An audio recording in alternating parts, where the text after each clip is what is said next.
Senhoras e senhores, sejam muito bem-vindos a mais um Skin the Game, o programa da Nord onde a gente fala sobre convicções de investimento. Hoje vamos falar sobre vários temas macro, global, commodities, e aí eu não poderia trazer alguém que tem uma visão tão privilegiada igual o Marco Freire, ele que é sócio-gestor dos fundos líquidos da Kinea. O Marco iniciou na Kinea em 2015 como gestor responsável pelas estratégias de hedge fund macro. Ele está envolvido aí na gestão de fundos multimercados e renda fixa desde 2004. Além disso, o Marco possui mestrado em economia pela PUC do Rio e é bacharel em economia pela mesma universidade. Fala, Marco, tudo bem? Tudo ótimo, prazer estar aqui na Oscar. Prazer ter você aqui também. Eu queria começar falando aqui sobre um assunto que eu adoro as cartas da Kinea, a forma como vocês comunicam com cotistas, afinal vocês têm aí mais de 130 bi hoje, né, sobre gestão. A Kinea tem 135 bi aproximadamente e meu grupo uns 75 bi. Que é a estratégia mais dos líquidos. E eu acho que uma das marcas do sucesso de vocês é a forma como vocês, ao longo do tempo, além de performance, né, uma instituição bastante renomada em várias das caixinhas que vocês fazem a gestão, é a forma como vocês depois comunicam todos os dias com seus cotistas, né? Uma parte importante da gestão de ativos é fazer bem feito, mas também saber comunicar o que está sendo feito, né? Porque o mercado passa por altos e baixos. E recentemente vocês trouxeram aí uma carta, né, e eu acho que graças a vocês e ao Rui lá, sempre trazendo uma boa analogia, né? Na última carta daqui, né, vocês falam sobre comparar o momento atual com grandes esperanças do Charles Dickens, né? Que é basicamente uma analogia que traduz um otimismo mais cauteloso de vocês em relação, principalmente ao cenário de corte de taxa de juros, lá fora e aqui. Explica o pessoal de casa, né? Por que vocês estão cautelosamente otimistas com o cenário atual? Vou começar pelos Estados Unidos, talvez, né? Depois a gente vem para cá. O que eu acho que é o mais interessante que a gente está vivendo? Os Estados Unidos ainda está crescendo razoavelmente bem. Está crescendo algo como 1,70 esse ano, que é um crescimento respeitado, tá? Não é tão fraco assim. Mas o quebra-cabeça é que o emprego desacelerou muito. Então, como é que os Estados Unidos está crescendo bem, quase sem gerar emprego? Porque essa situação que a gente vive é uma situação muito boa para o mercado. Porque como você quase não gera emprego, o Banco Central americano corta os juros, porque ele está olhando uma parte dele que é emprego e está cortando. Mas como você está crescendo, você está cortando os juros com crescimento. Que é um cenário assim, excelente para ativos de risco, né? E a chave para entender isso é tecnologia. 2/3 do crescimento americano esse ano vem de tecnologia. Se você pega o último um ano, os Estados Unidos cresceu aproximadamente 2%, 1,5% desses 2% vem de tecnologia. E tecnologia não gera muito emprego. Você está fazendo um data center para fazer inteligência artificial, isso demanda muito menos emprego do que eu chegar lá e comprar um bem de consumo numa loja que vai ter a pessoa que vai me vender, vai ter toda a cadeia para fazer aquele bem, etc. Então, você tem uma situação hoje onde você está sendo levado um crescimento que ele é de oferta por investimento na infraestrutura que vai criar o mundo de inteligência artificial. E aí isso não gera muito emprego, e o Banco Central americano corta os juros e reforça mais ainda o cenário de bolsa para cima, porque ao cortar os juros ele bota mais liquidez, as pessoas já estão otimistas porque os lucros de tecnologia estão subindo, elas ficam mais otimistas ainda num ciclo virtuoso que gera o risco de algum momento virar até uma bolha. Sem gerar inflação também, né? Sem gerar inflação, mesmo com as tarifas do Trump, que geram uma pressão de curto prazo inflacionária, porque o preço dos bens sobe com as tarifas, depois isso passa, porque é one-off, e você vê o mercado de trabalho como está fraco, que essa é a chave, né? Quando teve o choque de tarifa, você sabe que vai ser, pelo choque, inflação para cima e crescimento para baixo. Você nunca sabe qual que vai predominar. Qual que é o X para você responder essa questão? O mercado de trabalho. Se o mercado de trabalho estiver muito forte, o choque de inflação pode se perpetuar no tempo. Se o mercado de trabalho está fraco, você não consegue perpetuar, porque o consumo está fraco. Então é isso, assim, quando o consumo está fraco, o mercado de trabalho está fraco, a pressão de inflação é temporária. Então, como a situação americana hoje é o consumo mais baixo, você tem menos emprego e o que está puxando é investimento em tecnologia, você consegue não ter pressão inflacionária de médio prazo. E o Banco Central corta os juros, reforçando o cenário positivo. Tá? Então, eu acho que isso talvez é a coisa menos compreendida, que todo mundo fala de inteligência artificial, todo mundo entende que os investimentos são grandes, mas assim, você está falando nos Estados Unidos 420 bilhões de dólares só as 10 principais empresas. 420 para esse ano. Para esse ano. O investimento desse ano das principais empresas de tecnologia dos Estados Unidos é 420 bilhões de dólares. Para colocar de outra forma, só as principais empresas dos Estados Unidos, só a inteligência artificial, estão investindo todo da economia brasileira. É muito dinheiro, tá? O investimento em relação ao PIB da economia americana está chegando em tecnologia, no investimento em tecnologia em relação ao PIB americano, está chegando nos auges da década de 90. E esse negócio cresceu a bagatela de 60% em relação ao ano passado. Então é isso que está puxando. E como isso é mais oferta, né, é muito mais ligado com investimento e menos com consumo e não gera muito emprego, eu acho que isso está gerando um cenário que a gente chama lá de Goldilocks, né, que é um cenário meio que quase perfeito, que você cresce com uma inflação moderada, com o mercado de trabalho um pouco mais fraco, permite cortar os juros e você gera um ambiente que é positivo para os ativos de risco que a gente está vivendo. E eu acho que essa influência que a gente está vendo lá fora, tá? Eu acho que esse corte de juros do Banco Central americano ela vai continuar por algum tempo, porque o mercado de trabalho vai continuar fraco por algum tempo, cortando os juros no ambiente que você cresce lucro. Que é isso, né? Como você está crescendo o lucro das empresas americanas forte, porque você está fazendo toda essa estrutura de inteligência artificial, você está cortando os juros com crescimento de lucro. Isso é muito raro.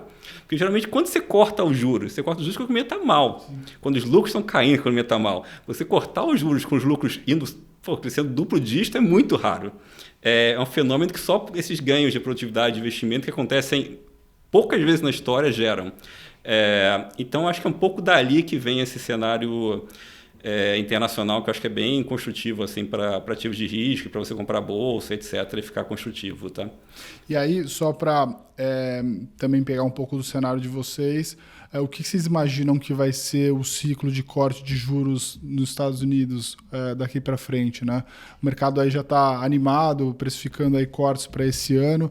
Tem alguma coisa um pouco diferente do que está no consenso? Ou para vocês, esse ano aí você tem mais 2 cortes? Qual que é a cabeça? Acho que a principal questão é a seguinte, assim, eu não estou diferente nos juros do que é o consenso, mas eu acho que é um ambiente que qualquer risco o Fed corta mais. Então, o Fed é como se fosse o meu guarda-costas.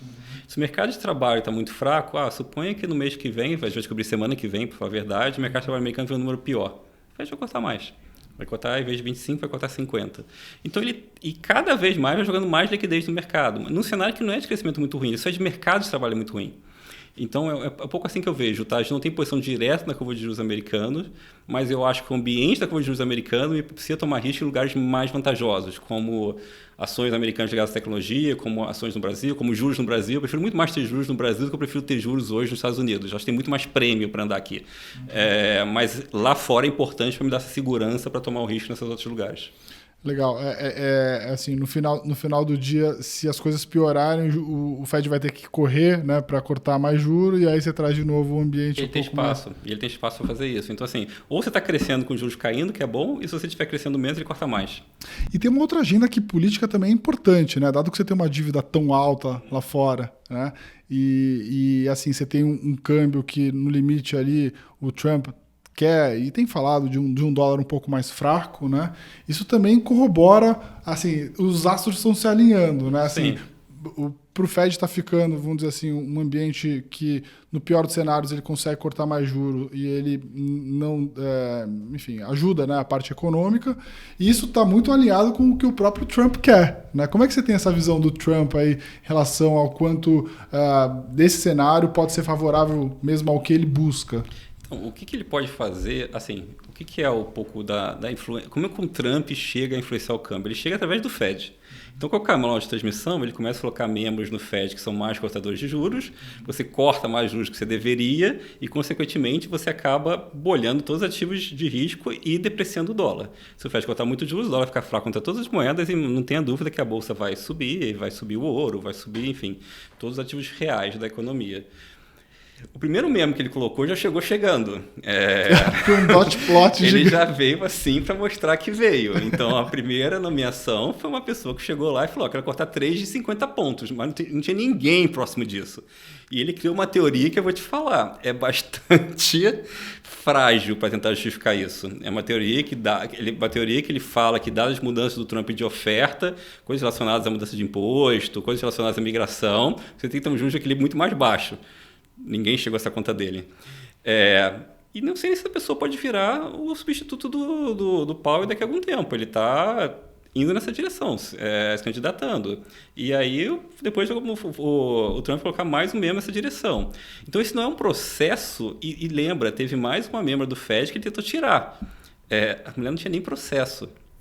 Ele simplesmente chegou e falou, não, você pegou 2 hipotecas, isso aqui está ilegal, vou te tirar.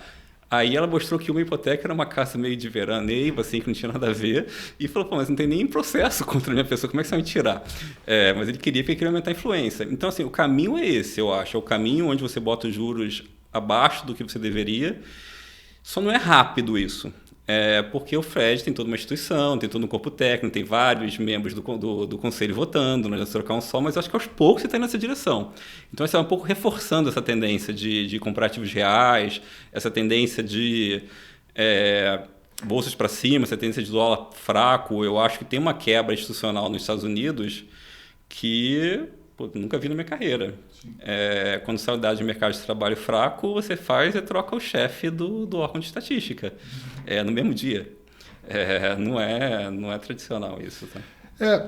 Ontem a gente até estava tendo aqui um evento com o pessoal do JP Morgan, né, e acho que uma da narrativa que está muito presente hoje é de um dólar mais fraco para frente. Né? Assim, é de interesse político. Muito provavelmente isso deve acontecer. Tem uma correlação muito grande entre o diferencial de juros dos Estados Unidos e desenvolvidos com o dólar frente a uma cesta de moedas. Então, naturalmente, com o Fed cortando juros daqui para frente, a gente deve ver um dólar ainda mais fraco à frente. A grande questão, acho que, da discussão é se um dólar mais fraco, né, vai fazer o real se apreciar de alguma forma. O que o dólar o que o real se valorizou esse ano foi basicamente o que o dólar se desvalorizou, né? Não teve nenhum, vamos dizer assim, ganho do dólar frente à moeda, né? Foi basicamente. E a gente tem que lembrar que veio do all-time high praticamente, né? Bateu 6,20, veio agora para 5,30. A outra questão que tem se falado muito é sobre a hegemonia aí do dólar, né? De que teria uma outra moeda, enfim. Como é que é a tua visão em relação a isso, né? Assim, a gente vai ver sim um dólar mais fraco, mas ele vai perder espaço para outras moedas, e como é que fica o real nessa situação? Tá, vamos lá, são 2 discussões aí, essa coisa de perder espaço. Eu acho que, de certa forma, está perdendo já espaço. O que eu quero dizer com isso? Assim, a gente pode não perceber só a variação do dólar com euro, com dólar com ien, mas assim, existe uma coisa que está acontecendo claramente para mim, que é o seguinte: investidores de títulos públicos de longo prazo, e aí não é só Estados Unidos, tá? É Estados Unidos, é Japão, mesmo na conservadora Alemanha, eles estão rejeitando esses títulos. Então, uma das tendências que é menos falada, mas mais persistente, é que as pessoas estão perdendo confiança na capacidade dos governos de honrarem seus compromissos. Os governos gastam muito, não fazem ajuste fiscal, e o Trump foi esse ano que o pacote dele não ajudou nada à situação fiscal americana. Então as pessoas começam a falar assim, pô, mas se eu não... Vem governo democrata, eu gasto. Vem governo republicano, eu corto imposto. Quando que eu resolvo o fiscal? O famoso nunca, né? A trajetória dos Estados Unidos de dívida é totalmente insustentável. E não é só os Estados Unidos, o Japão também vários países desenvolvidos também o são. O único que era prudente, que é o caso da Alemanha, resolveu gastar mais esse ano também, porque quer gastar mais dinheiro em defesa e mais dinheiro em infraestrutura, porque está preocupado com a consideração geopolítica. E o que acontece? As pessoas começam a tirar dinheiro da renda fixa. O problema é que a renda fixa é um elefante, a renda fixa mundial. Tipo, os governos têm muita dívida, então esse negócio é muito, muito dinheiro. E as pessoas começam a tirar um pouco desse dinheiro e vão para as outras coisas, outros mercados são pequenininhos. Então, você tira de um elefante e vai comprar uma formiga, que é o Bitcoin, cara, o negócio pode explodir. Você vai tirar desse elefante de novo, vai comprar ouro, o ouro subiu quase 50% no ano. Tipo, é um ativo defensivo. A gente está no ano que todas as bolsas estão subindo e o ativo defensivo está subindo mais ainda. Que eu acho que é um pouco dessa história de que essas pessoas querem ativos reais. As pessoas estão olhando e falando assim, cara, meu dinheiro no governo está mal parado. Deixa eu tirar daqui, vou comprar ouro, vou comprar bolsa, vou alocar. Então, eu acho que assim, tem acontecido em escala global essa perda de confiança, que eu não acho que é só numa coisa americana. Eu acho que é uma perda de confiança em dívidas. Os juros que mais abriu de 30 anos foi o japonês. Abriu muito os juros japonês de 30 anos esse ano. Tipo, há 20 anos as pessoas esperavam isso acontecer, nunca acontecesse, não está acontecendo. Está acontecendo devagarzinho, ninguém comenta, mas está acontecendo. Então, o japonês colocando na bolsa. Aí o Nikkei que está acontecendo? Está explodindo. Você vê a bolsa japonesa está explodindo. Então, eu acho que é esse o fenômeno, tá, que a gente tem que ter por detrás. Assim, a gente tem duas coisas que estão mudando o mundo. Inteligência artificial é uma dessas coisas. E a segunda coisa que está mudando é a seguinte: as pessoas estão perdendo confiança nos governos, porque os governos gastam demais e estão tirando de títulos públicos e alocando em ativos reais. Isso está fazendo tudo subir. Muito bom. E aí, vindo para o Brasil, o real, desculpa, só para fechar. E o real é o seguinte: se você não fizer uma besteira muito grande fiscal, é irresistível nesse ambiente um país que paga juros de 15%. Juros de 15% é uma loucura. Assim, aguenta muito o desaforo do variação cambial, né? Mas muito. 15 aqui contra 4 nos Estados Unidos, você pode depreciar mais de 10% no prazo de um ano e você não ganhou dinheiro comprado em dólar. É muito juros, entendeu? Então, assim, tem que, de fato, ter uma crise fiscal para você não ter essa moeda sustentada. Você sente isso, inclusive, na performance de curto prazo no mercado, como o real é resiliente. Assim. Eu acho que vem disso. As pessoas estão buscando ativos, uma moeda de 15%. Não existe no planeta Terra isso. Eu acho que essa é uma boa história, assim, que eu acho que continua assim, sustentando a nossa moeda por algum tempo. Vocês tinham uma posição em real? É uma posição que vocês têm, gostam? A gente está comprado em real.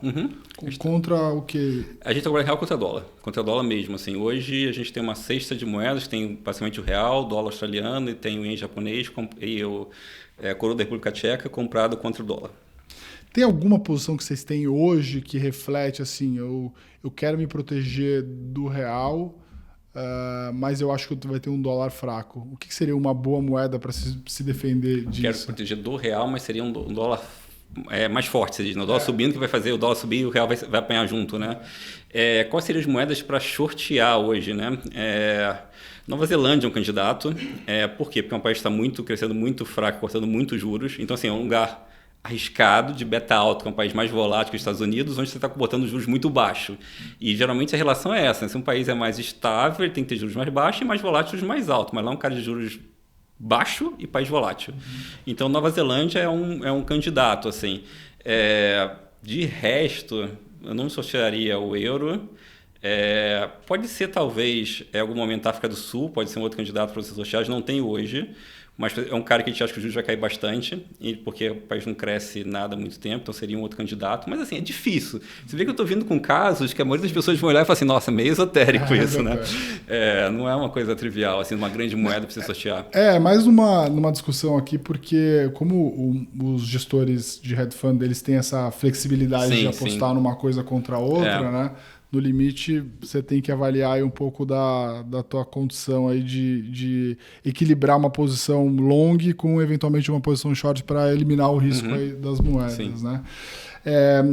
Depois que a gente falou aqui sobre um pouco do cenário internacional, então, na cabeça de vocês, basicamente, a gente vai ter aí cortes de juros para frente, o mercado correndo aí para ativos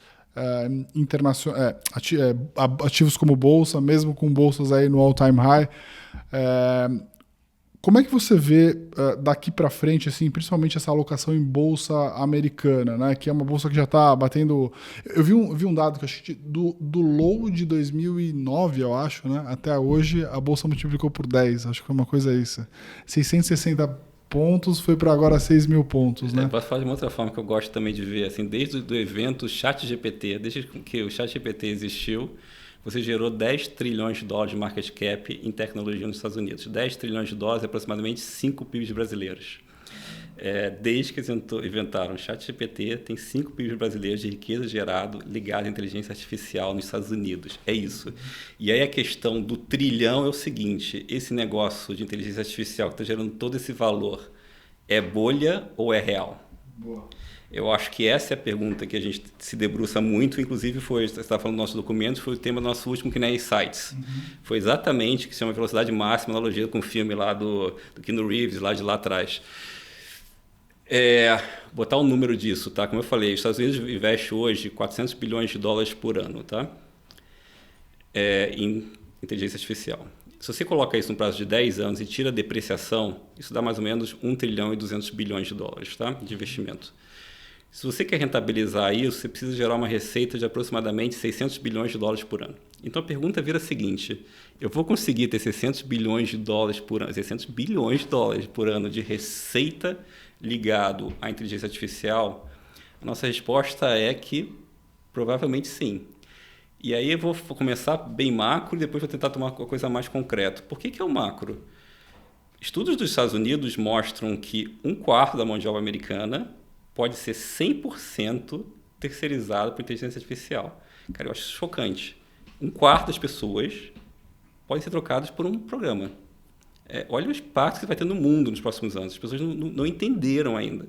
Aí tem mais 15% das pessoas que pode metade do trabalho dela, mais da metade, ser trocado por um programa de computador. Agora, você pensa no pool de 1/4 da mão de obra que pode evaporar de dinheiro que você paga de salário para 1/4 da mão de obra e 50% do salário de mais 15% da mão de obra global, cara, é muito dinheiro. Então, assim, e aí vai aqui um parênteses, antes de eu tentar tangibilizar esse negócio, que eu acho que um parênteses assim, é fundamental. A guerra comercial do Trump está 30 anos atrasada. Por quê? Porque o Trump está tentando fazer a guerra comercial porque quer trazer emprego industrial para os Estados Unidos. Beleza, uma escolha política que eu não estou aqui para julgar se está certo ou errado. Estou dizendo o seguinte, você vai trazer um emprego para os Estados Unidos para quê? Para virar robô? Porque atualmente o emprego industrial vai virar robô. E você está preocupado com isso, sendo que a inteligência artificial vai mexer em 40% do mercado de trabalho do mundo? Você tem que preparar para essa transição que vai ser sofrido para a população, vai ser muito sofrido. Eu acho que vai melhorar muito a qualidade de vida, que toda mudança tecnológica melhora, mas nunca viveu uma ruptura no mercado de trabalho tão grande assim. Eu fico preocupado com a educação dos meus filhos sempre. Eu acho que meus filhos estão na pior geração para se formar, porque estão sendo formados na educação antiga e vão pegar um mundo novo. Mas então, assim, fica isso na cabeça, tá? Se eu vou poder terceirizar 1/4 da mão de obra global e parte do resto, isso gera muito dinheiro. E aí, como é que eu chego nos 600 bilhões? Vamos tentar agora fazer essa coisa ficar mais tangível. Receita do ChatGPT. Ele tem 300 milhões de usuários, é razoável. É quanto Netflix tem, quanto Spotify tem mais ou menos. Isso aí vai dar de receita uns 100 bi de dólar. Então, só por pagar para usar esses serviços, você chega a 100 bi de dólar. Segundo, vai ter os softwares na empresa que vão substituir as pessoas. Inclusive a Anthropic, que é a empresa que faz isso, é a empresa que mais cresce, que já se viu. Se você pega hoje empresas que usam software como serviço, é um mercado de 500 bilhões de dólares. Esse mercado vai ser maior do que 500 bilhões de dólares de software como serviço, porque mais você tem muito mais chance de terceirizar a mão de obra usando inteligência artificial. Então, 500 bilhões é o mínimo.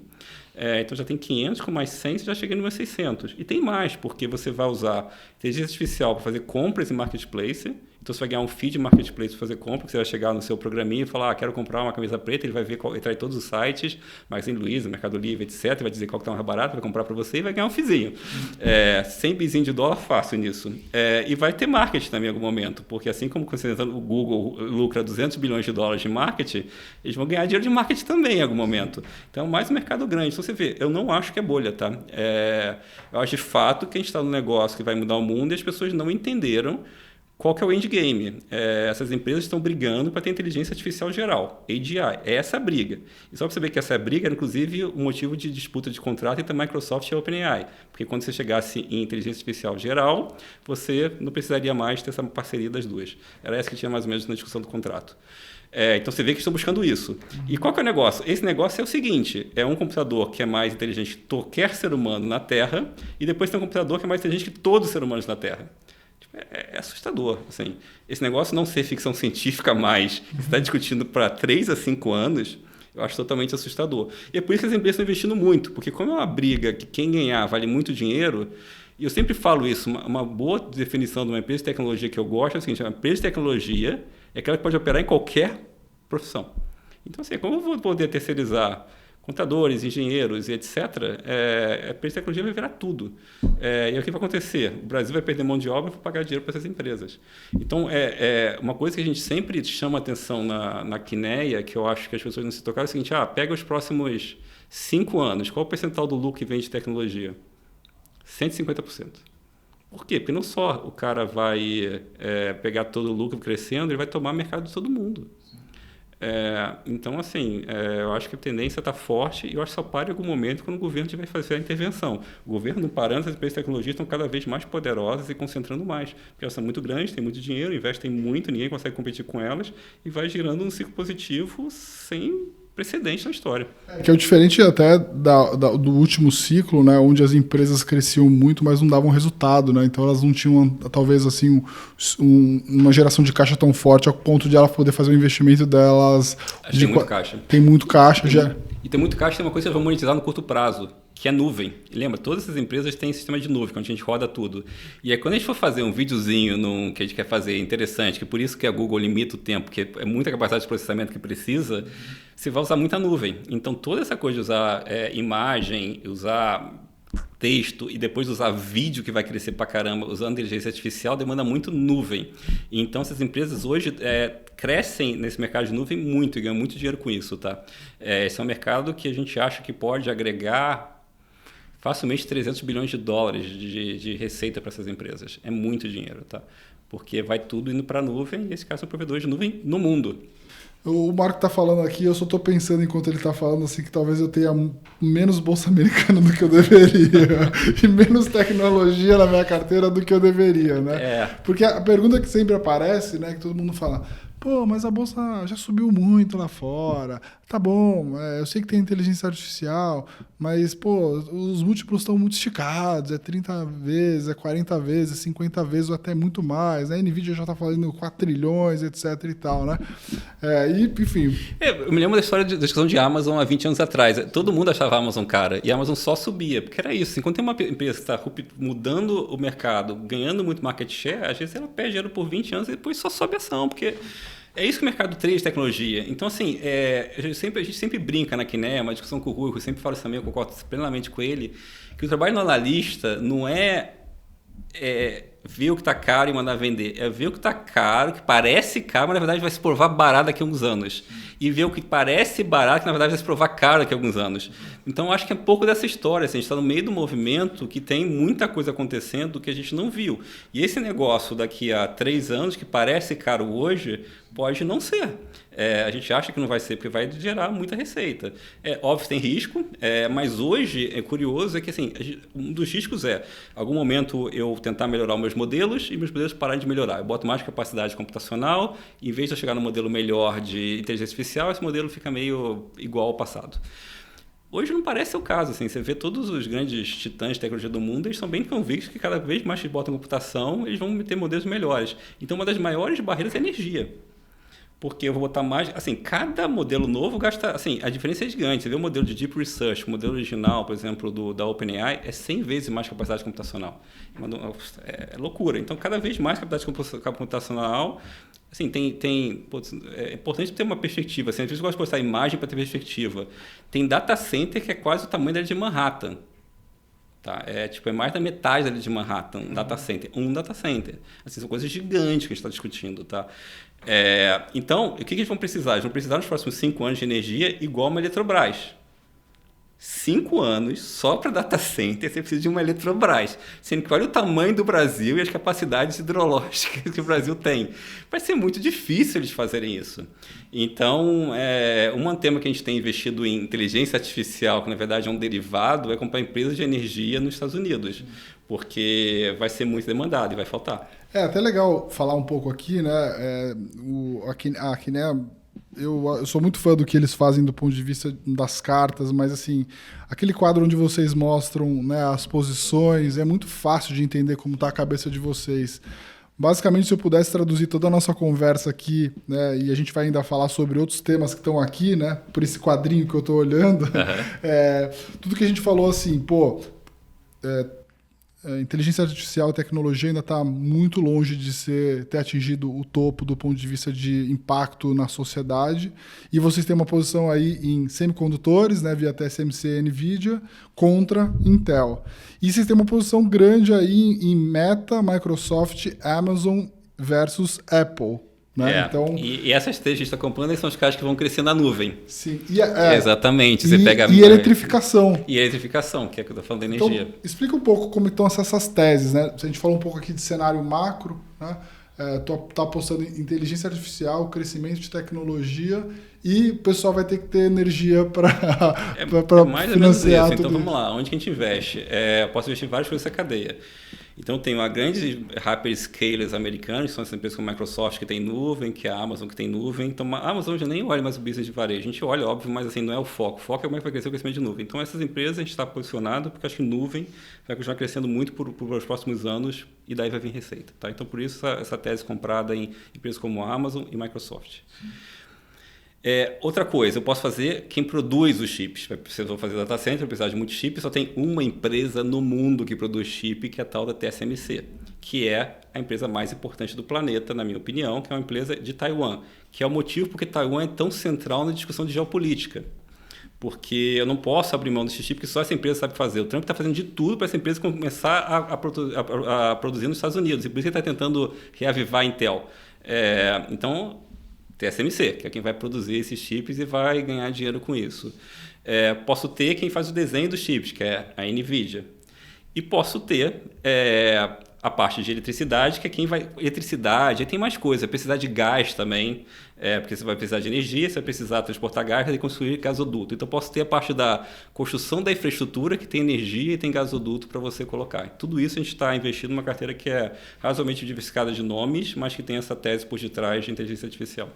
E aí, só para a gente fechar esse quadro aqui, mercado desenvolvido, né, principais exposições longas, vocês ainda têm uma posição aí aeroespacial e defesa, e acho que você podia colocar aí no meio do caminho também a questão que vocês têm aí de commodities, né? Uhum. Essa commodities, uma posição grande que a gente tem é o ouro, por motivos que eu expliquei, eu acho que cada vez... Assim, é uma proteção para a carteira que está ganhando mais que a posição básica. Isso é muito raro de acontecer, não vai acontecer sempre, tá? Não existe almoço grátis nesse mercado financeiro, mas tem sido excelente, porque essa visão de que as pessoas estão tendo um debasement das moedas mundiais, as pessoas estão perdendo confiança no governo, comprando ativos reais, então o ouro tem que fazer parte do portfólio das pessoas. E não faz. É incrível como as pessoas ainda não veem um ativo como o ouro, que é um ativo consolidado, como parte do portfólio. Então, acho que vamos começar a ver isso, vai andar, tá? Então, commodities, essa é uma posição. A outra, que eu acho que é importante comentar aqui, que a gente é vendido em petróleo. O petróleo é o preço da energia mundial, então ele é o custo de produzir coisas no mundo, né? Então, a gente fala que tem 3 grandes preços na economia, que é a taxa de juros americana, que é o dólar, que é o petróleo. O petróleo é um dos grandes 3 preços da economia mundial. Por que a gente vende petróleo? Trump tem várias negociações dele que as pessoas podem gostar ou não gostar, mas de alguma forma ele viajou para a Arábia Saudita e eu não sei o que ele prometeu direito lá, mas depois daquilo, os sauditas estão aumentando a produção de petróleo. E estão aumentando de forma relevante. Então, o que vai acontecer? Esse ano, a demanda mundial de petróleo cresce algo como 800 mil barris por dia. A oferta mundial, tirando a OPEP, cresce algo como 1 milhão de barris por dia. Então, está mais ou menos equilibrado, demanda e oferta tirando a OPEP. Mas a OPEP está botando mais de 2 milhões de barris por dia no mercado. O mercado não sentiu isso, que a gente estava no período de demanda alta, que é o período do verão do hemisfério norte, onde tem muita demanda por energia. Agora a gente está no período de demanda mais baixa, que é o período do inverno. Então, a gente acha que a gente vai perceber que tem, na verdade, aumentar muito a oferta, os estoques vão começar a aumentar, os estoques vão começar a sobrar, e o petróleo é para baixo. Tá? Então, acho que assim, teve uma mudança geopolítica relevante que aconteceu no mundo esse ano, talvez para a gente uma das mais importantes, que foi essa mudança de postura da OPEP, colocando mais petróleo, e por isso a gente é negativo com o preço de petróleo, que ajuda ainda mais os ativos de risco também. Tá? Outra tese de ações, a gente tem também, a gente não falou, a gente tem um pouco de ações de tecnologia na China, que ficaram paradas por muito tempo e também agora estão entrando hoje. A Alibaba, por exemplo, que a gente está conversando, está subindo super forte, porque também é uma tese de que esse é o segundo cara que vai começar a correr atrás dessa corrida de inteligência artificial. Os Estados Unidos hoje investe 6 vezes mais que a China. 6. Então, hoje eu só sei que vai ganhar os Estados Unidos, mas a China tem que correr atrás e vai correr. Então, a gente tem alguns investimentos de tecnologia na China. E tem essa parte de defesa e aeroespacial, que principalmente aeroespacial é um caso muito específico, porque demanda por avião e por peça de avião vai ter por muitos anos. Assim. O mercado está totalmente parado. Assim. Você teve a pandemia, na pandemia ninguém comprou avião, aí depois todo mundo voltou a viajar, as pessoas foram comprar avião, tudo ao mesmo tempo, sendo que aí a hora de você ir comprar avião, tem 2 empresas mundiais grandes que fazem avião, uma está com problema, que uma se lembra todos os problemas que teve, e aí o mercado fica totalmente procurando outros players, que é inclusive o motivo que a gente tem Embraer aqui no Brasil. A gente gosta muito da tese de Embraer, há bastante tempo a gente está carregando Embraer, a gente continua comprado, que é nessa tese de que assim, o mercado tem que procurar outros lugares, e Embraer é um dos candidatos. Então, ele vai se beneficiar dessa falta de aviões que tem no mundo. Tá? Fora que é uma empresa que ainda é dolarizada. E ainda é uma proteção para você ter algum ativo dolarizado na sua carteira. Principalmente se você tem uma visão mais otimista de Brasil, que a gente vai provavelmente debater, sim, você tem algum ativo dolarizado que te protege. Sim.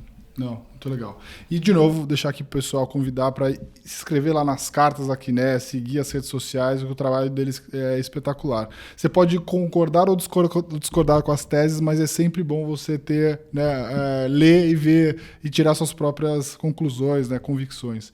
Mas, com certeza, depois dessa conversa aqui com o Marco, eu vou revisitar todas as minhas alocações lá fora, porque eu tenho uma posição fora lá. A minha maior posição, por acaso, em bolsa americana, não é americana, né? Mas é TSMC, né? Eu compro lá direto. Tenho 10% do meu portfólio lá fora em TSMC. E acho que até pela posição da TSMC, ela ainda, de alguma forma, está um pouco barata, até por conta dessa questão toda do conflito, né? Mas talvez ela resolvendo esse problema de ter talvez uma fábrica nos Estados Unidos, isso aqui pode levá-la para um outro patamar. Concordo, né? plenamente, assim. Então é isso, as pessoas têm muito medo que ela está em Taiwan, que fica no meio da briga entre a China e os Estados Unidos. Mas assim, o Trump vai fazer em algum momento um acordo com a China. Eu não tenho dúvida nenhuma que vai ser no momento que eu vou ficar mais preocupado com o mesmo de marcha, vai ser o topo. Quando o Trump foi para a China e assinar de fato o acordo com a China, é quase o topo do otimismo. Mas a gente não chegou ainda lá. Mas assim, isso vai acalmar a relação com Taiwan. E o segundo é que assim, a TSMC vai ter que fazer algum investimento nos Estados Unidos para aplacar a fúria do Trump. E aí também, esse investimento vai ter uma margem pior, que é melhor produzir lá em Taiwan do que nos Estados Unidos, mas vai ajudar no de-rating do case, no re-rate do case. Muito bom. Marco, queria que você falasse um pouco do cenário Brasil, né? A gente falou aqui no começo da nossa conversa, sobre um otimismo cauteloso. Enfim, tem um otimismo cauteloso com os Estados Unidos, né? Eu acho que está menos cauteloso, tá até um otimismo, dá para dizer que é um otimismo mesmo, né? Uma máquina ali, Goldilocks e tudo mais. Explica um pouco do cenário, porque vocês olham para cá, né? Se mesmo com, vamos dizer assim, alguns sinais muito ruins vindo, principalmente de política aqui, economia não tão boa, mas se o grande preço do mundo vindo para baixo, né, taxa de juros lá pode ajudar a gente de alguma forma. O ativo que eu acho mais fora de preço no Brasil, que a gente tem maior posição, é o nível de juros real. Lembrando, é o nível de juros contado na inflação, né? Então, se o juros real é 7%, significa que o Tesouro, né, o nosso grande governo brasileiro, vai te pagar 7% mais a inflação. Então, esse é o ativo que eu tenho mais. Por que eu tenho mais desse ativo? Eu não consigo viabilizar uma economia que consegue crescer com juros real de 10%, como o Brasil está colocando. O Brasil tem uma Selic de 15%, vai ter uma inflação do ano que vem de 4 e pouquinho, você está falando de juros real acima de 10%. Num país que cresce 2%, como é que você vai investir nesse país? Eu invisto num país que cresce 2% e o meu custo de capital é o 10%, eu tenho que exigir no prêmio de risco, porque, eu sou empreendedor, eu ganhar alguma coisa a mais do que eu ganharia no banco, né? A conta não fecha para mim. Então, assim, a política monetária eu não acho restritiva, eu acho ela absurdamente restritiva. Por que a economia andava e expandia para cima? Porque o governo ia gastando cada vez mais. Mas o governo não adianta só ele gastar muito. Para ele andar, a economia tem que gastar mais, a cada ano mais. E agora, tem várias críticas aqui que a gente pode fazer ao governo e discutir, tá, no fiscal. Mas o fato é, depois de crescer muitos gastos nos primeiros anos de governo, nesse terceiro ano de governo Lula, o gasto está crescendo menos. Então, o que antes sustentava a economia, que era a transferência de renda, gasto do governo, agora está crescendo menos. Então, eu tenho uma política monetária ultra restritiva e eu juntei com uma política fiscal que não está mais expandindo na margem. E nem vou entrar aqui no problema como bancos importantes, como o Banco do Brasil, está no meio de um ciclo de crédito problemático na parte da agricultura, que também vai contrair o crédito e também vai mexer no setor da economia, que é importante, que é a parte agro. Tá? Nem entrei aqui nas tarifas, que podem ser um impacto pequeno, mas são claramente para baixo. Você vai juntando tudo isso, assim, para mim é uma receita de aceleração da economia. Tá? E aí você desacelera a economia, juros para baixo, acho que tem que cortar bem mais do que a curva tem. E aqui é a minha principal alocação do Brasil, tá? Então acho que o juros real é a principal. E aí vem a coisa da eleição, a gente pode até discutir mais em detalhe, mas no limite, só Deus sabe quem vai ganhar. Então, como gestor, meu papel é tentar identificar posições que, se der candidato X eu perco pouco, se der candidato Y eu ganho mais. E eu acho que o juros real está um pouco nessa categoria, porque o juros real hoje de 10 anos, por exemplo, no Brasil, é algo como 7,30. 7,30. No auge da crise fiscal do Brasil da Dilma, isso bateu alguma coisa um pouco abaixo de 8.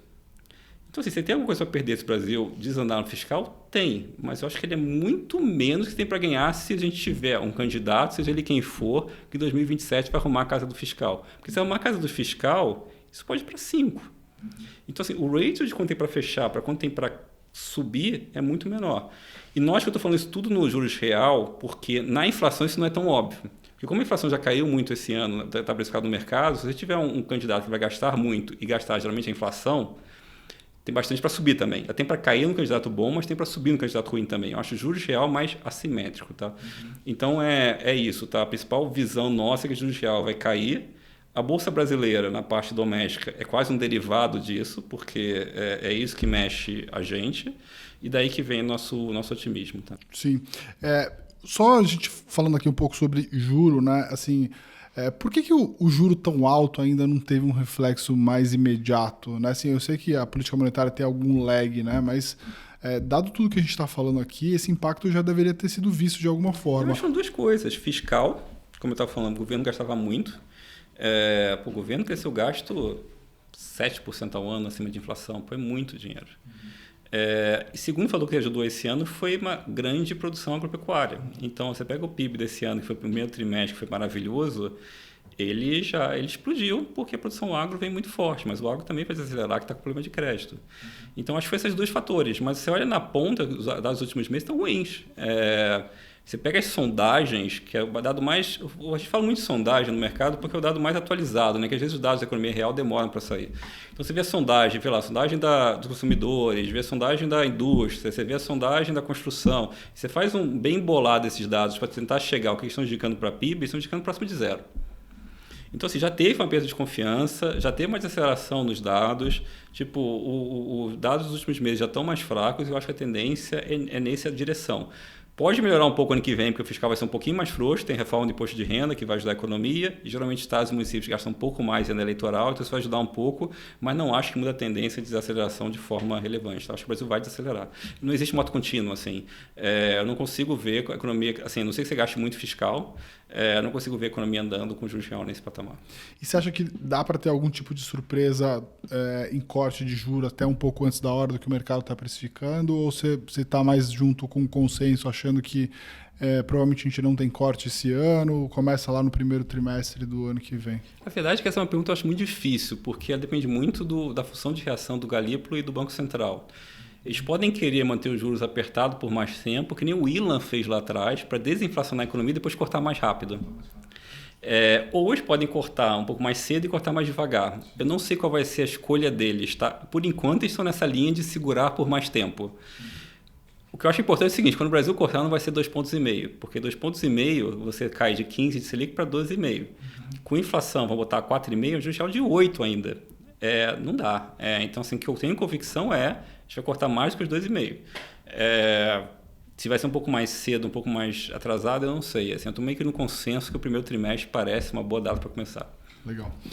Você falou, né? Pô, o meu principal cavalo hoje é juro real aqui no Brasil, né? Existe muito essa discussão de num momento de transição aí de governo, né? Pensando que o ano que vem você tem basicamente 2 cenários, Lula sendo reeleito ou vindo alguém para competir, e aí a gente tem uma transição. E aí o pessoal fala, pô, a Bolsa está num valuation muito barato, possivelmente a Bolsa tem possibilidade de subir 50%, 100%, mas de outro lado você tem um juro real que a Bolsa já andou, né, esse ano, praticamente aí 20%, e o juro real não andou, né? O que explica esse fenômeno, né? O que explica esse fenômeno é uma mundo, porque a Bolsa andou, porque as bolsas de emergente todas andaram. E eu estou falando um ponto importante, que assim, a gente pode dividir essa Bolsa barata em 2 componentes. Né? Porque eu pego o lucro da Bolsa, divido pelo preço da Bolsa, tem como se fosse um yield da Bolsa, né? Que é o lucro dividido pelo preço, tem um yield da Bolsa. Aí eu vejo quanto que a NTN-B paga, que é o juros real, e vejo quanto que a Bolsa paga mais do que isso, que é o chamado prêmio de risco da Bolsa. Se eu pego o prêmio de risco da Bolsa brasileira, já caiu muito. A gente já está num patamar, que é um patamar de 3%, que é assim, por exemplo, a média dos emergentes é mais para 5, 6 de prêmio de risco, porque eles têm juros muito mais baixos que a gente. Então, nosso prêmio de risco eu acho que ajustou razoável, tá? Não acho que o prêmio de risco na Bolsa vai ser, não, o valuation é muito barato. O valuation é barato para o juros real, não por causa do prêmio da Bolsa em relação ao juros real. Por isso que na alocação eu ainda prefiro mais o juros real, porque eu acho que dali que vai vir a grande mudança da Bolsa. Não dá para a gente imaginar que a Bolsa vai subir num país que tem juros de 15, continuar subindo de forma consistente. Então, que vai ter que mudar esses juros de 15. Mesmo cair para 12,5, você imagina que vai ter um rally sustentável de Bolsa com juros a 12,5 no Brasil? Não vai, tem que cair mais esses juros. Então, eu acho que é melhor você estar na ponta dos juros que na Bolsa. O prêmio de risco da Bolsa comprimiu, o que não comprimiu ainda foi o desconto pelo juros real. Óbvio que tem histórias específicas, né? A gente falou de dolarizados, como Embraer, tem coisas que a gente gosta que são nas partes de saneamento, a gente tem vários geradores de energia também aqui no Brasil. Então, enfim, tem várias histórias que a gente gosta, mas como visão geral, acho que é por aí, tá? Sim. Uma coisa que eu tenho discutido aqui com o time também nosso de alocação, né, é que, independente do que aconteceu o ano que vem, quer dizer, existem vários cenários do que pode acontecer o ano que vem. E talvez os movimentos em cada uma dessas classes de ativo pode deixar a pessoa meio atordoada, né? Que a gente não sabe de fato o que vai subir antes.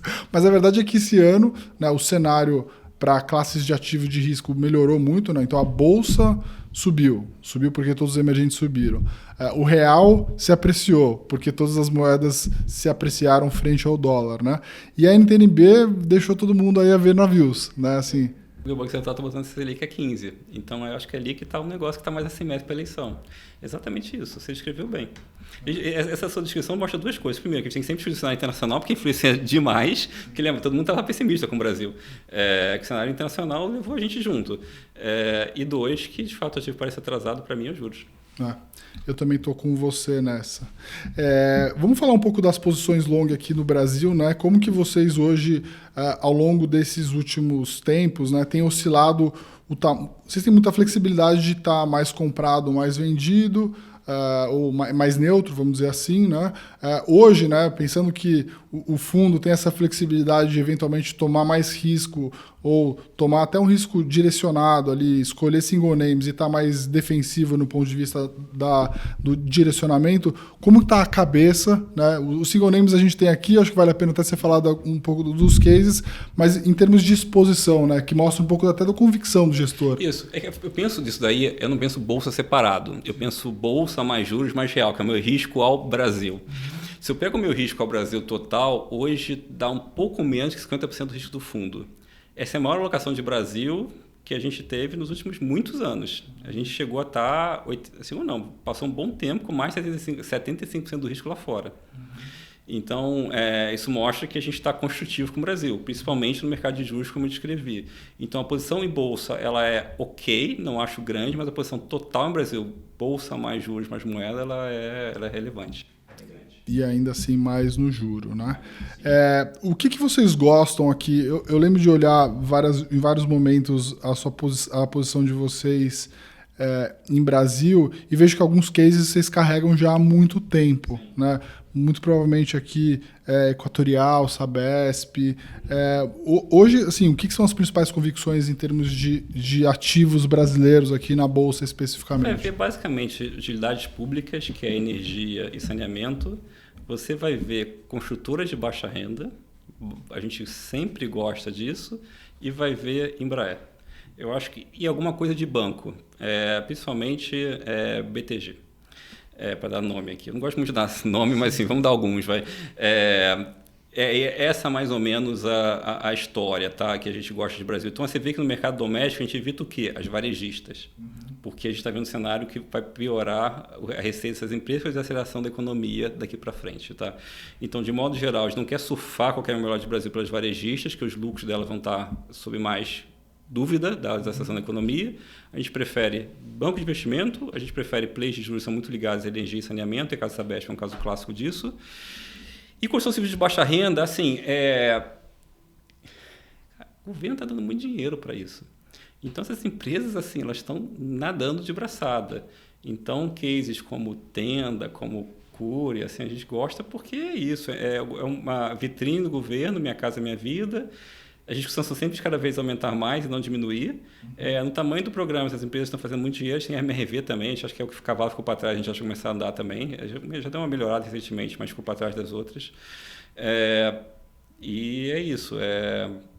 Me lembra muito o caso que teve muitos anos atrás da parte de educação, que era o programa do FIES. Sim, Quem se lembra daquela história, tipo, a Bolsa nada dava certo naquele período, com exceção das empresas de educação, porque recebiam a transferência via FIES. Né? Então, o programa do governo acaba, de certa forma, uma parte virando lucro para alguma empresa. A gente sempre olha isso, tá? Onde que o governo tá gastando, né? Porque aí eu vou atrás. Então, por exemplo, a gente nem comentou, mas tem defesa lá fora. Por quê? Porque é uma área prioritária de gasto na Europa. Então, uma área prioritária de gasto, para ter dinheiro do governo, eu vou pegar parte disso. Aqui no Brasil, a parte da construção civil, eu acho que reflete isso. Eu vi alguns gestores falando um pouco sobre uma estratégia de comprar ações brasileiras que tem esse perfil de bond, né?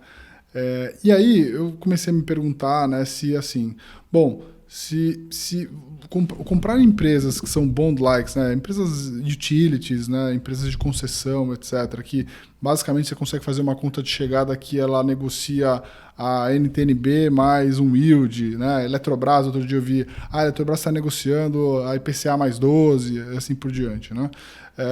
Ou seja, eu vejo muito essa discussão. Dado que o juro vai cair, para eu surfar esse fechamento da curva, comprar empresas que são resilientes, mas que também ganham dinheiro com o fechamento da curva, pode fazer eu ganhar muito dinheiro, principalmente se vier uma história aí de transição de governo, né?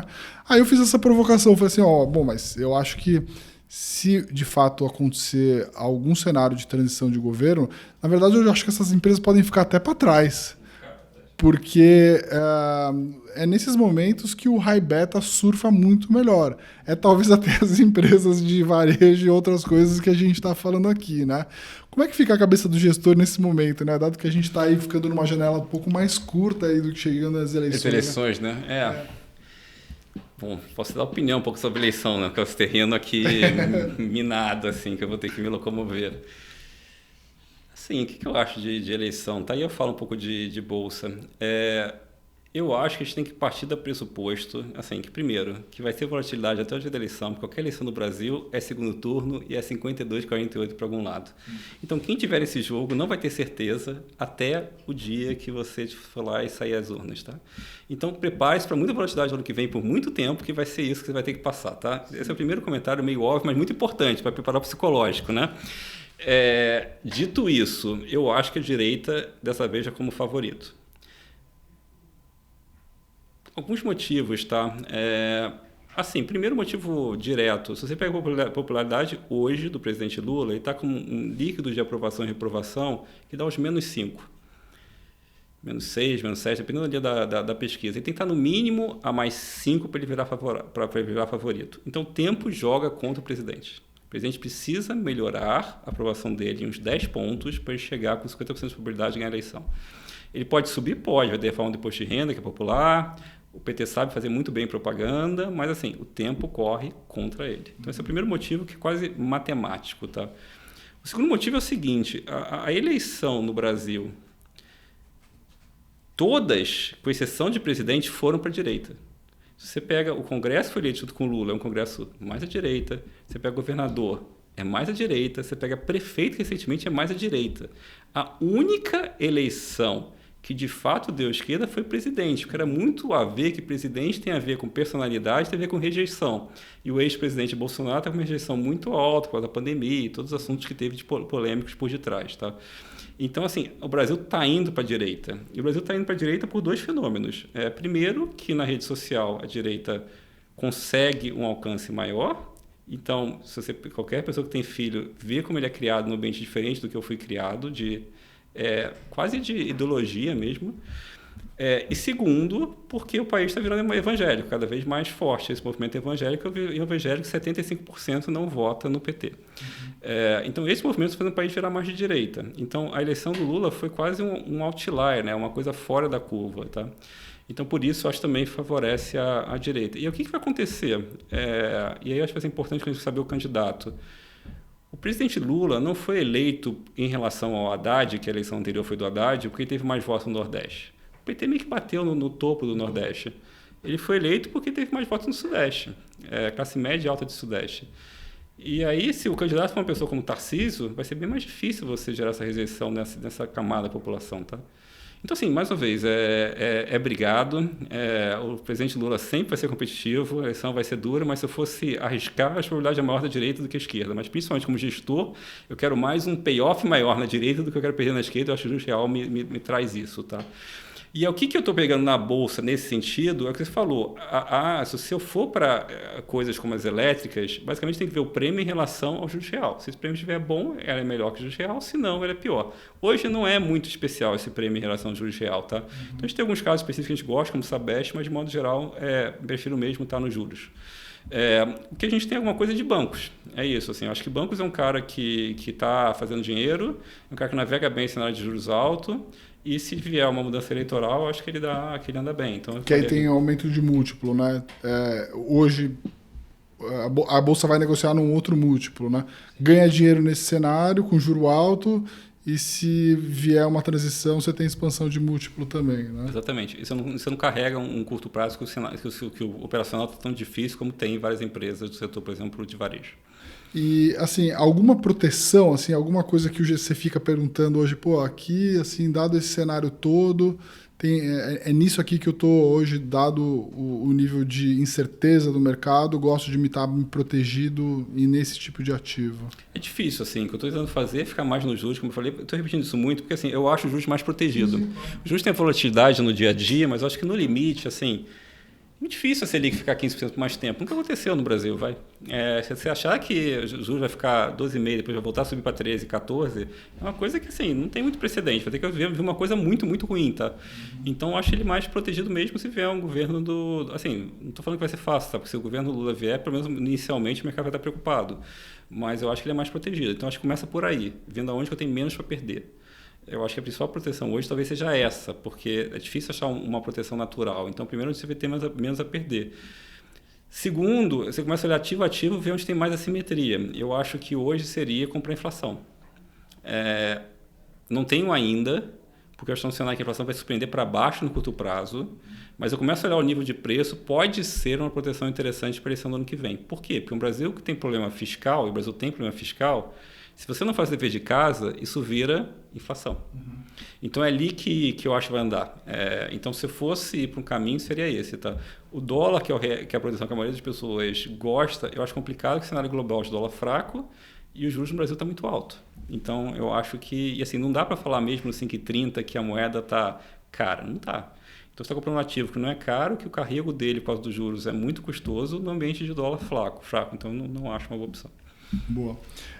A gente está caminhando aqui para o final, Marco. Assim, a gente faz umas perguntinhas assim, mais capciosas, então esteja preparada. Tá? Assim, basicamente, assim, a provocação é muito no sentido assim, se você tivesse que comprar um ativo, esquecer por 10 anos, hoje qual seria esse ativo? Sim, posso falar dois, vai? Pode, claro. Vou falar dois, assim, eu acho que, assim, por exemplo, Microsoft, vou dar o nome de uma ação específica, mas vai para a tecnologia. Você tem que ter. Assim, não tem como você não carregar isso na carteira por longo prazo. Assim, é onde as coisas do mundo estão mexendo. E se você olhar em 10 anos, o Brasil eu compro tático. Uma janela que pode ser boa de corte de juros, eventualmente uma eleição que pode ser melhor, se a gente achar que é isso, mas eu compro tático. O que eu seguro são coisas que vão, de fato, beneficiar de onde que a gente está indo do mundo. Se a gente está indo para o mundo de tecnologia, eu tenho que ter uma participação nisso. Então, eu acho que você está investido numa cesta de ações de tecnologia lá fora, eu acho que é onde você tem que tomar risco para 10 anos. E segundo o que eu falei aqui também, que as pessoas não têm, você tem que ter um pouco em um ativo real como o ouro. Que assim, está indo num mundo cada vez mais polarizado, um mundo cada vez mais em conflito, onde os governos cada vez mais gastam mais, e é um ativo que pode dar retornos substanciais e servir como um pouco de papel de proteção na sua carteira. Tá? Então, eu acho que é legal para comprar um portfólio. Que ativo que hoje você não compraria de jeito nenhum? Essa também é capciosa aqui. Tem algum ativo que você fala assim, cara, isso aqui eu não compro de jeito nenhum, não acho que vale a pena. Por exemplo, estatais no Brasil. Então, a gente não tem, assim, por exemplo, a gente não tem exposição a coisas ligadas a metais. Aqui no Brasil tem empresas uma boa parte tem uma parte relevante do índice do Ibovespa são empresas ligadas ao setor de metal. Por que eu não gosto? Porque o minério de ferro, quem é o grande demandante disso no mundo? É a China. Assim que a China não está mais crescendo baseada em investimento. Então, acho que o minério de ferro é parado por muito tempo, tá? Eu acho que é ruim por muito tempo. Então, é um setor que a gente evita. Não vou falar nunca, porque investimento não tem nunca, mas assim, a gente evita. Hoje, eu não gosto do risco de retorno, em particular, de uma boa parte da Bolsa da Europa. A gente também não tá investindo. Índia, também estamos fora. E é por aí, assim, que a gente evita. Tem coisas que simplesmente eu acho o risco de retorno ruim. Não é que eu não comprei de jeito nenhum, mas eu evito. Sim. Eu já vi alguns gestores macro Brasil aqui que estão me surpreendendo falando sobre o tema de cripto, né? Que dentro desse cenário no mundo, de novo, como você mesmo disse, de governos gastando demais, as pessoas duvidando um pouco da capacidade do governo de pagar suas dívidas, honrar ou até mesmo acertar suas contas públicas, essa fuga aí para ativos que são não emitidos por governos, né? E aí o ouro é um caminho natural, porque acho que tem um pouco do geopolítico aí também, né? Os bancos centrais comprando ouro, os ricos na China comprando ouro, mas nessa linha aí você tem toda uma história aí de criptos, né? De Bitcoin e também de stablecoins, né? Você tem alguma visão a respeito disso? Eu acho que eu estou nessa linha que você falou, é para comprar, tá?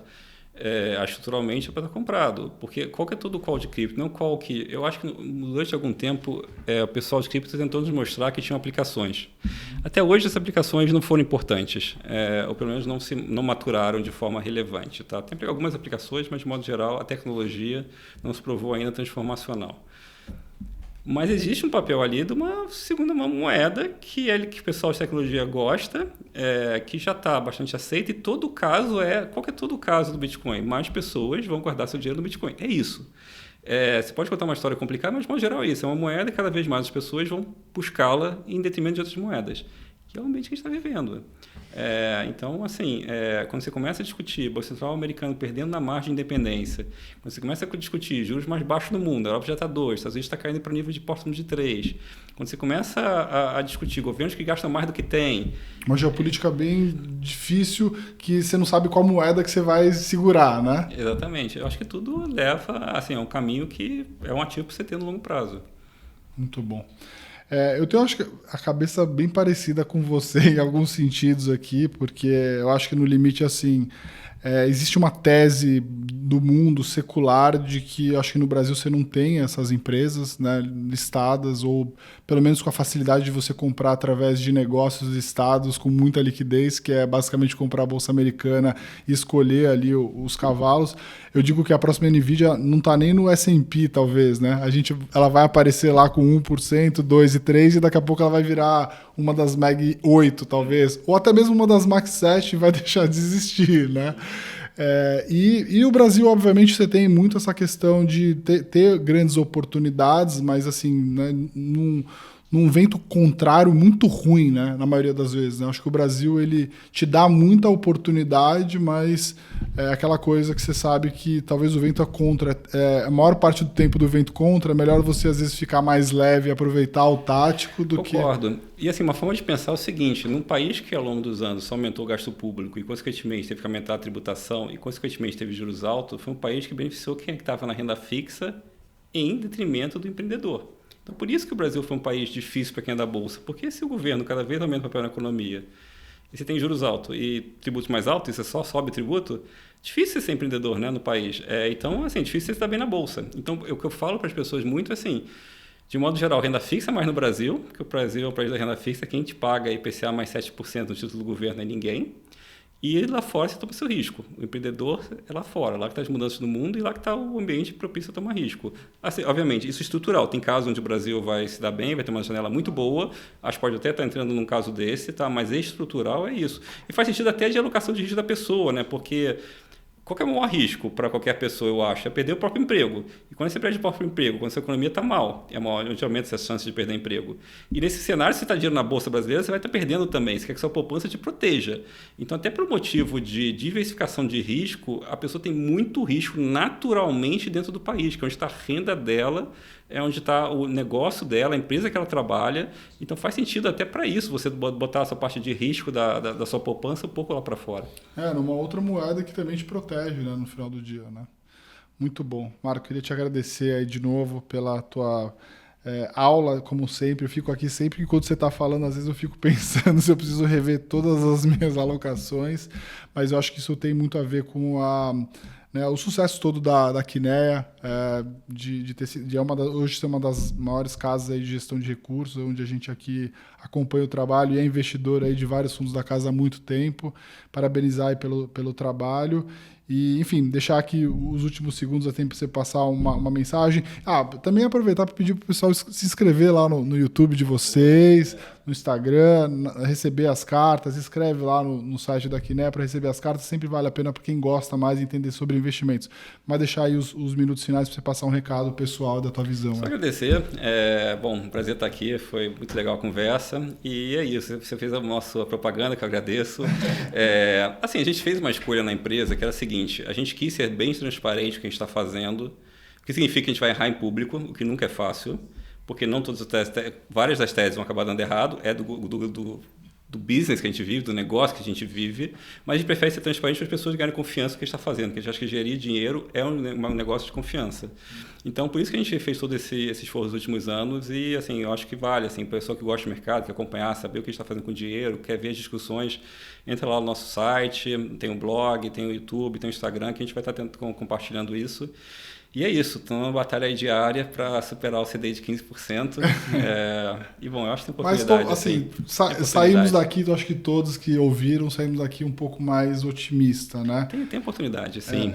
Eu acho que às vezes nesse momento que as pessoas estão receosas a tomar risco, né? Porque um juros de 15% ninguém quer muito tomar risco, né? Mas nesse momento que os ativos dão aberturas, né? Não é o momento necessariamente todo mundo comprar. Então, a gente tem oportunidade no Brasil e tem oportunidade lá fora. Então, tem retorno que a gente tenta buscar. Eu acho que esse é o bull market do Brasil menos comemorado que eu já vi na vida. A Bolsa bateu, acho que recorde esse mês aí 2 ou 3 vezes, all time high. Você não vê ninguém comemorando, né? Acho que tem um pouco a ver com ninguém tá comprado, ninguém esperava, né? Não entender um pouco do que pode tracionar a Bolsa. Mas eu acho que o que as pessoas têm que ter aí na cabeça é que, né, o nosso trabalho aqui é tentar montar um portfólio que seja equilibrado em todos os cenários, né? É claro que a Bolsa pode subir muito caso venha um cenário muito positivo, mas a gente precisa saber calibrar isso bem para lidar com as probabilidades de todos os cenários, né? E dá para sair um pouco assim, acho que um pouco mais otimista aqui. Acho que muita gente compartilha da tua visão e legal ter você aqui para explicar isso para a gente. De agradecer de novo você e a Kinea, todo o time da Kinea que sempre vem aqui participar dos nossos papos e podcasts e eventos. Legal, obrigado, gente. Pessoal, queria agradecer a todo mundo pela presença. A gente volta aqui a cada 15 dias no YouTube, a gente também está no Spotify, então segue a gente lá. Um abraço e até a próxima.